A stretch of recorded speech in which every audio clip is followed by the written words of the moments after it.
Hello, everyone. This is a case study about a young man named Noah.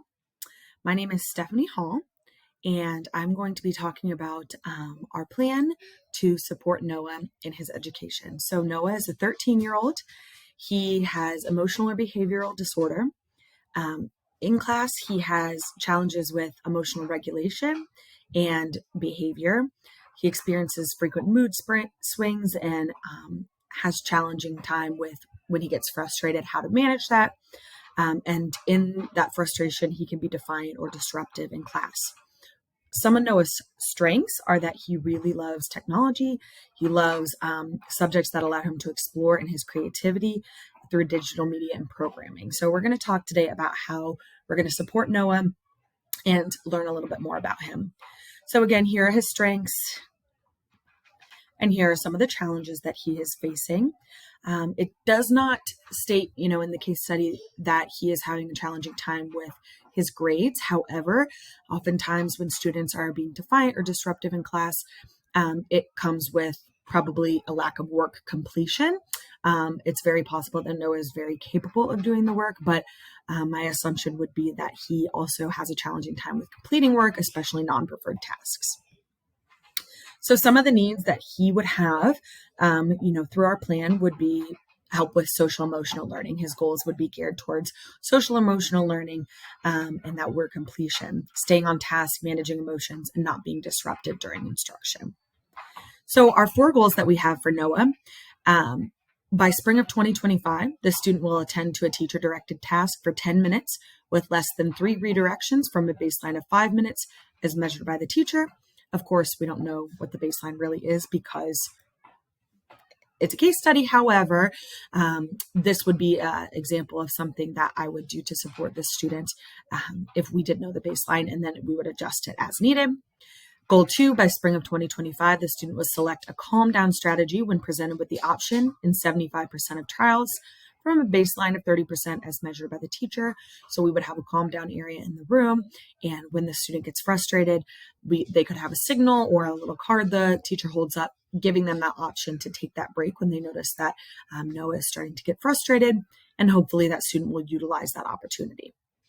Goal 3, by spring of 2025, the student will initiate a task within 2 minutes of being given that task from a baseline of 5 minutes as measured by the teacher. And goal 4, by spring of 2025, the student will avoid disruptive behaviors in class 85% of the time from a baseline of 35% as measured by the teacher. So some of the accommodations I would give to Noah would be a calm down space, a sensory bin in that calm down space that they could either use within the room, or if teachers had a partner teacher or a teacher that the student felt comfortable with, that they could go calm down for a set period of time in their room. Frequent breaks during assignments and activities, extra time for assignments so that, if they need to take a break at some point, then they're able to come back to it and not feel pressured to finish it within a specific amount of time. A behavior intervention plan, a small group for tests and quizzes, preferential seating, so close proximity to the teacher or close proximity to whatever they need to be seeing, like whether it's the board or to the calm down space, whatever is best suited for Noah. And then a warning before transitions. Oftentimes students who get frustrated really easily don't like when they're working on something they enjoy and it to get interrupted. So if he has that option, for a warning before those transitions, that'll be really beneficial for him. Some instructional strategies would be a calm down space with a sensory bin, frequent breaks, and choice when available. And during those breaks, if he works, one of his goals was to work for 10 minutes. After those 10 minutes, being able to do something involving that digital media and programming that he really enjoys, and using that technology as a way to motivate him. So he does his 10 minutes of work.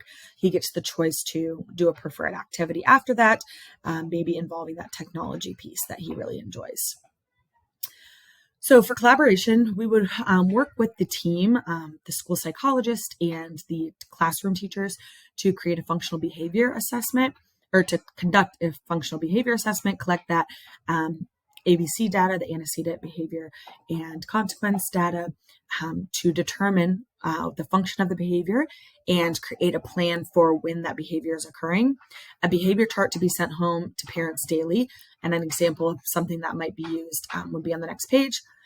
The parents to collaborate with the teacher and the special education teacher to use a similar chart at home if they're seeing similar things, to make sure there's consistency when he gets home, and make sure to discuss the chart with him when he gets home, talk about what went well, talk about what they can continue to work on. The administrators to help the team with that behavior intervention plan after the FBA is completed, and to make sure it's being implemented with fidelity. And I think push-in and co-teaching with the resource teacher would be best for Noah, instead of doing pull-out services, because his challenges are occurring within the classroom and disrupting class and having some mood swings.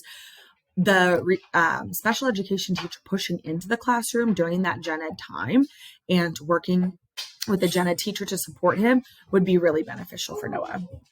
Here's an example of a behavior chart. We might do something like points instead of the smiley faces because he is a little bit older, but something like this where each different part of the day he's working towards a goal, and the goal can change as needed. So I started out with, I will not disrupt the learning of others or the teacher's instructions, because that's going to be the biggest thing that we're going to want to tackle first. And then we can work at that emotional regulation piece.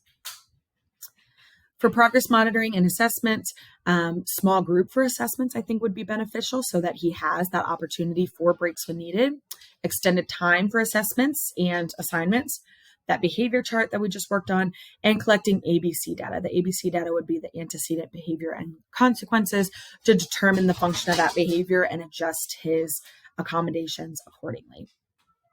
Some additional support, utilizing a program like Second Steps, which is a social emotional program for the entire class, so that it's not just targeting him, it's targeting the whole class, and how to work through those frustrations would be really beneficial.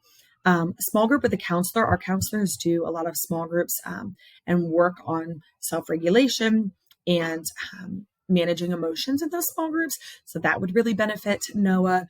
And then if needed, with a preferred adult, doing a check in, check out, maybe with that behavior chart where, again, they could discuss, okay, what are our goals for the day at the beginning of the day?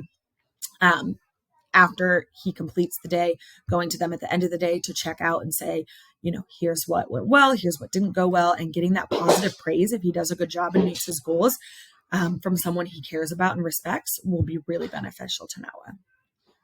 I think that through working together in creating this behavior plan and giving them those goals to work on as far as social emotional regulation will be really beneficial for Noah. Of course, as the school year goes on, if he begins to have his grades start to slip with different things, we could add some academic goals in there. But I think tackling the behavior first and then getting that supported, and then if needed, working on those academics.